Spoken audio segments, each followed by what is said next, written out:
So guys আজকে আমরা আবার বেরিয়ে পড়েছি কোনো একটা ভাগাড়ে। কিভাবে সো ওই যে বললাম বেরিয়ে পড়েছি, তো একদম বেরিয়ে উপস্থিত হয়েছি যেখানে, সেখানেই চলে এসেছি।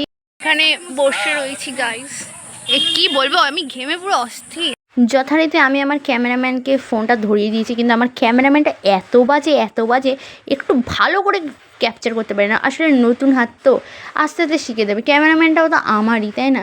তাই ওকে আমি বকাঝকা দিয়ে আসলাম। আসলে ও একটু লজ্জা পায়, আমার মতো একদমই ও নয়, ভীষণই লাজুক টাইপের। আমার ক্যামেরাম্যানটা বহুত লাজুক, মানে ক্যামেরাটাতে ধরবে 10টা লোকের সামনে, সেটা ওর দ্বারা হয় না।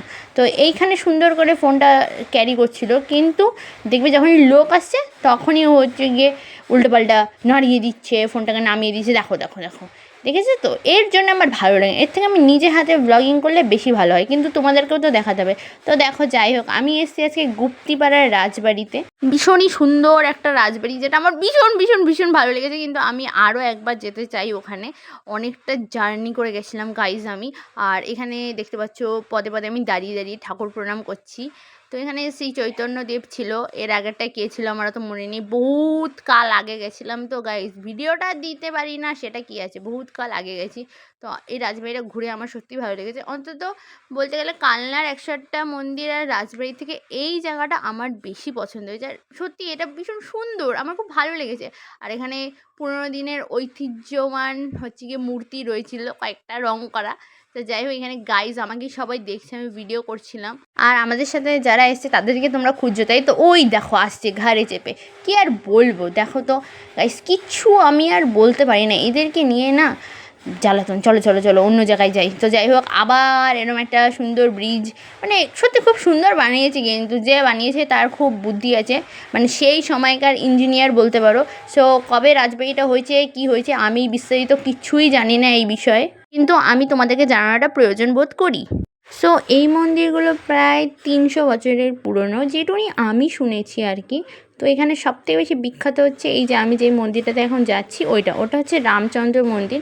কারণ এই মন্দিরটা একটু বেশি সুন্দর।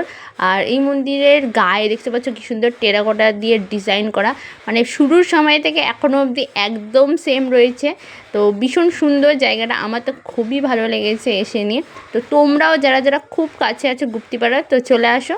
তো এইটুকুনি আমি তোমাদেরকে দেখানোর ছিল, কারণ আমার ক্যামেরাম্যান ভালো না গাইজ, অন্য একদিন তোমাদেরকে নিয়ে যাব, ঠিক আছে? আমি তখন একাই আসবো। তো এরমই গোল গোল পাক খেতে তোমরা চলে আসতে পারো, এপাশ ওপাশ করে, মানে পুরো প্রত্যেকটা মন্দিরের সাথে যুক্ত রয়েছে, ওই যে বললাম ওই ব্রিজ দিয়ে। তো এখানে মন্দিরগুলো সব ঘোরার পরে আমরা চলে গেলাম আই লাভ নিশান্ত নামের একটা পার্কে, যেটা গুপ্তিপাড়াতেই রয়েছে। তো এখানে এসে নিয়ে তো আমরা খেলাধুলা শুরু করেই দিয়েছি গাইজ, আমরা মানে পুরো শৈশবে ফিরে গেছি বলতে গেলে। সত্যি কথা বলতে, আমি এখানে মানে টাকা দিয়ে এন্ট্রি নিতে হয়, ঠিক আছে? তো এই জন্য পুরো টাকা উসুল করেই যেতে হবে, এরম একটা ব্যাপার।